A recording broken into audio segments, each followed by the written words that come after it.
Hello and welcome to r/askreddit. What are some ridiculous history facts? Abraham Lincoln's son, Robert Todd Lincoln, was present at 3 different presidential assassinations. After McKinley, he decided not to accept any more invitations. Also, Robert Lincoln's life was saved by John Wilkins Booth's brother, Edwin, a famous actor, who pulled him out from a train that was about to drag him under its wheels.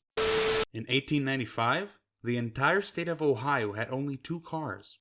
Both cars managed to still smash into each other. 101 years ago, a massive tank of molasses burst open in Boston, causing a sticky wave that killed 21 people and injured well over 100. The Great Molasses Flood spread at about 35 miles per hour. The first known political cartoon is Egyptian. It shows Hatshepsut, the only woman pharaoh, pegging her lover and chief architect, Sinmut. Karl Marx's great-great-grandson has a YouTube video of him doing parkour, called ! Former US President Andrew Jackson was approached by a man who pulled a gun on him. Smaller history fact, this was the first assassination attempt on a US president. The man pulled the trigger and the cap went off, but the gunpowder failed to light. The man pulled the second gun and fired, but the gunpowder again failed to light. The assassin tried to get away, but not before Andrew Jackson got him and beat the crap out of him with a cane.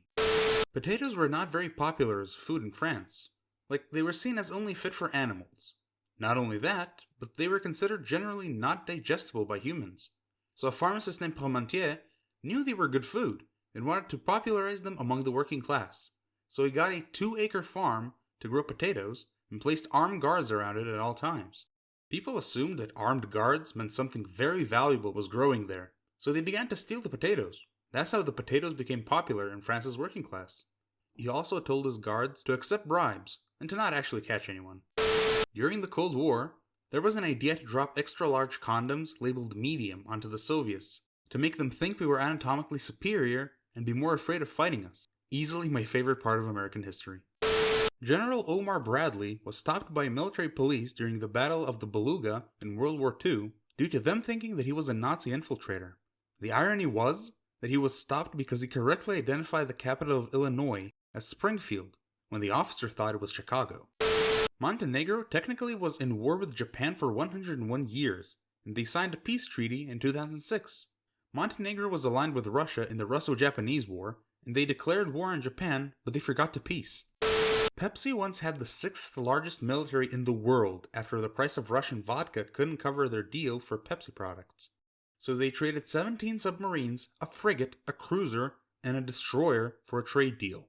Fun fact, the president of PepsiCo at the time told the National Security Advisor, "We're disarming the USSR faster than you are." Hitler, Stalin, Trotsky, Freud, and Tito were all living in the same area of Vienna in 1913. 1904 Olympic Marathon in St. Louis. The number 1 finisher drove most of the race. He started the race, got tired and heat exhausted, and wanted to drop out. He got into a car to DQ himself and head back to the stadium, but along the way realized he was near the finish line and got out to claim the glory. The number 2 finisher was carried across the finish line by his trainers. On a bogus pseudoscience theory, the trainers had been giving him a mixture of brandy, egg whites, and rat poison instead of water. When it came out that the number 1 finisher had driven most of the course, this guy was given the gold despite the help from his trainers to finish. For some reason, the number 3 finisher was just a regular guy who did nothing unusual.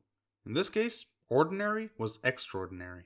The number 4 finisher was a Cuban mailman who had raised the money to attend the Olympics by running around his entire country and asking for donations. When he landed in New Orleans, he lost all the money gambling. He managed to scrounge enough to get to St. Louis and attend the Olympics. However, he had no money for athletic gear, so he ran in dress shoes and pants hacked off at the knee by a fellow racer who happened to have a knife.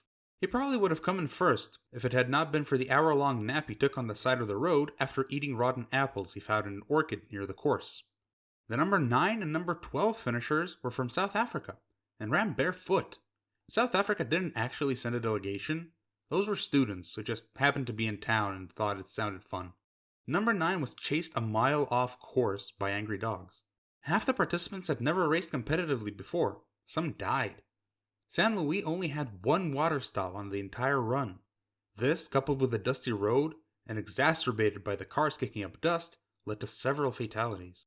The Russian delegation arrived a week late because they were still using the Julian calendar until 1918, while effectively the rest of the world had switched to the Gregorian calendar. Credit to u/Drakenpyrothean for the synopsis, which I have shamelessly stolen and tweaked just a little for clarity and brevity. In 1967, Australian Prime Minister Harold Holt disappeared while swimming in the ocean. He was presumed drowned, so naturally that year, we named a swim center after him in memoriam. Edit. Added his name, which I meant to do when I was writing the post, but obviously my brain snapped midway through the sentence and I forgot it. American military members were also killed during the nuclear bombing of Japan.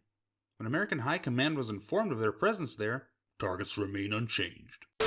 Once FDR died, Truman didn't know about the Manhattan Project, but when he found out, he subtly tried to tell Stalin they were working on something big. Stalin was like, "Yeah, dude, I knew before you did," since he had so many spies in America. Henry Cavendish, the man who was vital in the discovery of gases and discovered hydrogen, he inherited a ton of money from his uncle, and built a special castle, I think. He was incredibly introverted, so it was designed that he never had to meet or see any of his servants. He communicated with them through notes only. He did, however, appreciate other scientists coming to visit and talk. His works mostly came out after his death, of course, but I found this guy interesting. The capture of the Dutch fleet at Den Helder on the night of 23rd January 1795 presents a rare occurrence of a naval battle between warships and cavalry, in which a French Revolutionary Hussar regiment captured a Dutch Republican fleet frozen at anchor between the 3 kilometers (1.9 mile) stretch of sea that separated the mainland port of Den Helder and the island of Texel. After a charge across the frozen Zuiderzee, the French cavalry captured 14 Dutch ships and 850 guns. The capture of ships by horsemen is an extremely rare feat in military history. During the Viking era, there was a leader named Sigurd. He allied with a Viking warlord named Thorstein. He wanted to conquer more land and expand his territory. He had already been successful in doing so. This was until he feuded with another leader called Mael Bucktooth, or Mael Tusk, as his front 2 teeth were abnormally large and buck-toothed. They decided to settle their matters on the battlefield, and both agreed to bring 40 men each for the battle. However, Sigurd ignored the terms and brought 80 men. Bucktooth had realized that he had been betrayed, but did not give up. They killed a number of Sigurd's men, but alas, they were overpowered and were all killed. Here's the catch. After the battle, Sigurd ordered his men to behead all the enemies and tie them to their saddles as trophies. However, as Sigurd rode home in victory, the severed head of Bucktooth pierced his leg, which led to an infection, killing him soon after. There used to be bread stamps burned into a cooked loaf of bread to avoid bread fraud, as the government supplied the wheat and flour, but some bakers tried to use sawdust and other ingredients in the bread to make the wheat last longer. The bread stamps were baker-specific, so they could track down where the tainted bread came from.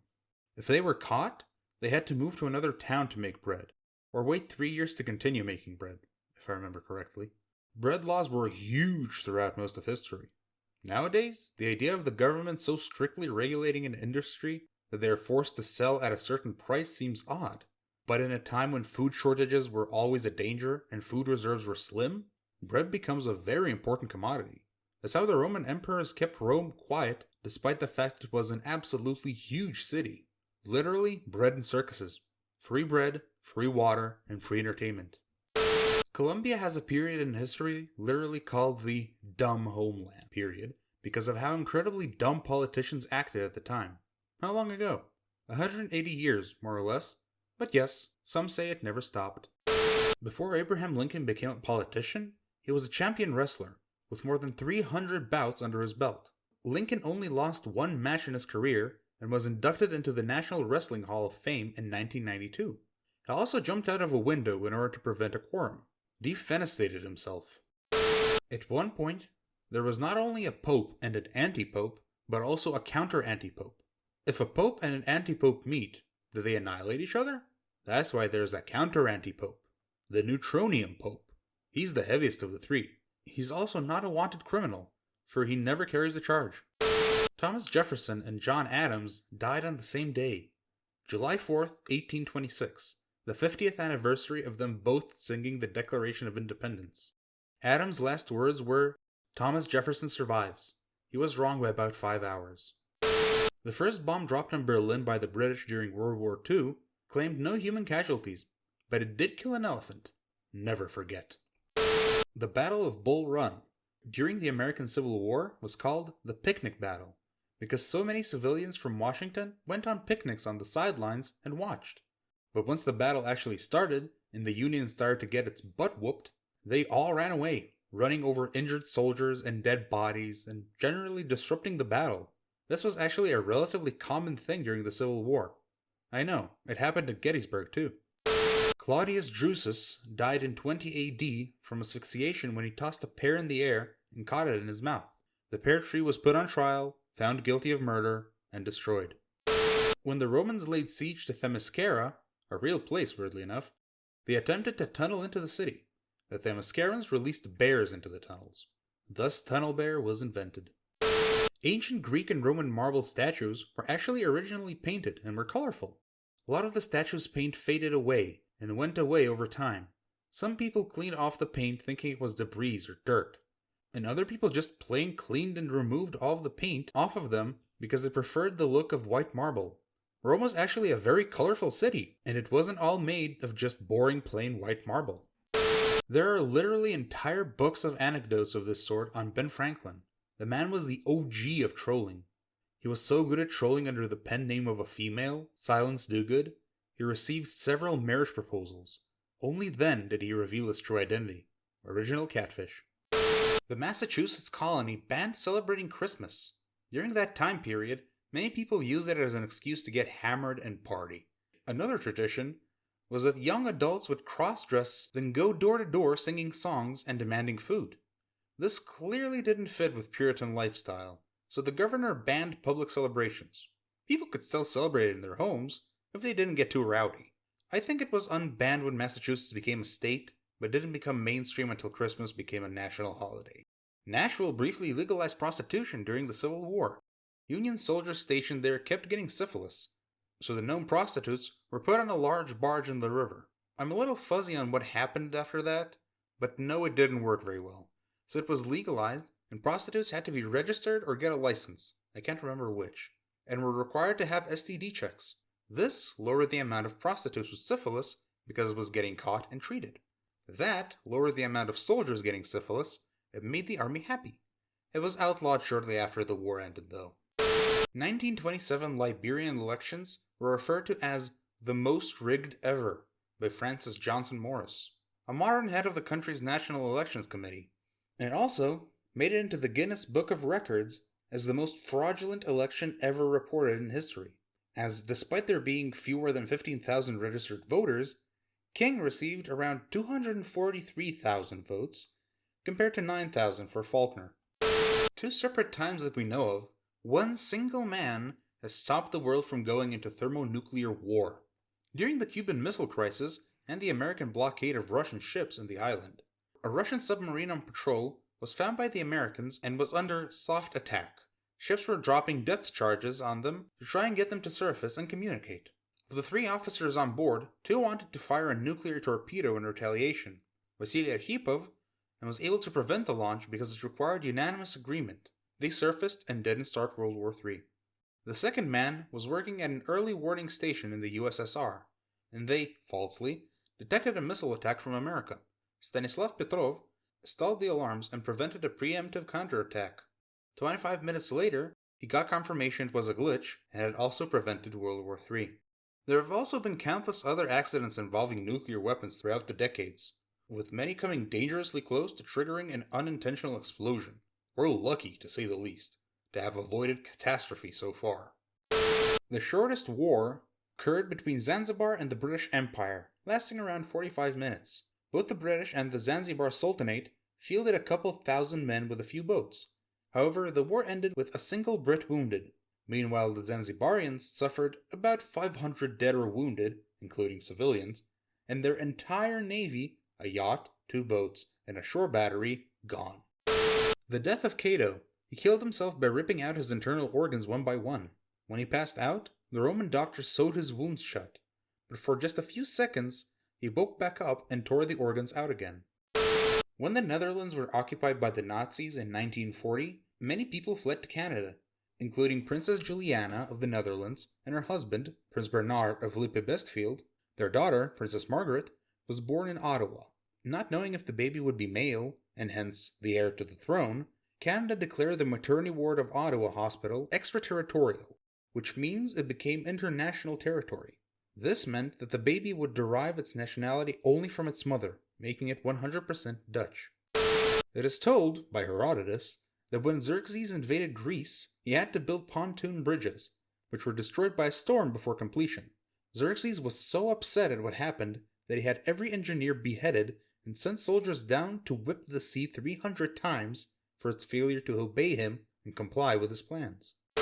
Admiral Zinovy Roshestvensky of the Imperial Russian Navy was so notorious by throwing his binoculars into the sea during fits of rage that his staff always ensured his flagship had an extra crate of binoculars on board. Some more fun stuff about him. He would make up insulting nicknames for ships and officers he disliked, such as the Lecherous Spot, the Sing By Themselves Squadron, or the Guards Uniform Hanger. Beat the tar out of crew members that disobeyed him, would fire live ammunition across the bows of errant ships, and was known to pull over ships alongside his just to scream at its captain in front of the entire crew. Despite all this, he was considered one of the best officers in the Russian Navy and was well liked by his crew, and took full blame for his defeat at the Battle of Tsushima in order to save some officers from the death penalty. So while he may have been hot-headed and had high standards for his crew, he was ultimately a fair and honorable man, just doing the best he could with what he had, and probably better than could be expected of anyone else in his position. And honestly, the Russian 2nd Pacific Squadron's voyage is a ridiculous topic in of itself. The amount of sheer incompetence is comical. Dresdenfeld has a fantastic video on it, would highly recommend. Ancient Romans would put sandals on the hands of sleeping people and tickle their face so they would slap themselves. The election of Vladimir Zelensky as president of Ukraine. People talk about how crazy it is that a reality TV star got elected president of the US. But I think this story is even crazier. Zelensky was a star of a political satire show called Servant of the People, where he played the president of Ukraine. The show's last episode aired on March 28, 2019. 3 days later, Zelensky carried 30% of the popular vote in the first round of elections, almost double the number carried by the incumbent president Petro Poroshenko in a second. 3 weeks later, in round 2 of the election, Zelensky won with 73% of the popular vote. This is like West Wing star Martin Sheen defeating George Bush to becoming president in 2004. Just seems like the type of thing that'll be turned into a great documentary in 50 years. The longest ever US presidential inauguration speech was made by William Henry Harrison on March 4th, 1841. The day had terrible weather, yet Harrison chose to deliver a speech nonetheless, running 8,445 words. In fact, the speech was so long and the weather so terrible that Harrison caught pneumonia and died on April 4th, making him the shortest reigning US president ever.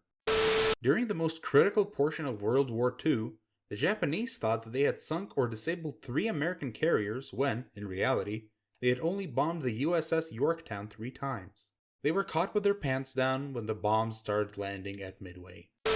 Stalin used to take people on the side to have some drinks with them, or invite them to join him on a vacation in his holiday home. Khrushchev wrote about how much he hated those drinking breaks and vacations. Of course, Stalin would try to get you drunk and get info from you, and could decide he wanted to kill you during the vacation, but you can't really decline his invitation. Khrushchev would also try to subtly get Stalin drunk as well, and get info from him. One time during a vacation with Stalin, Stalin asked him to dance a Ukrainian folk dance in front of a bunch of people. Khrushchev hated dancing, but he had to do it. In 1714, a Norwegian captain and an English captain had a 14-hour-long ship fight. Afterwards, both ships were badly damaged and the Norwegian captain was running out of ammo. He sent an envoy to the English ship asking if he could borrow some of their ammo. They said no.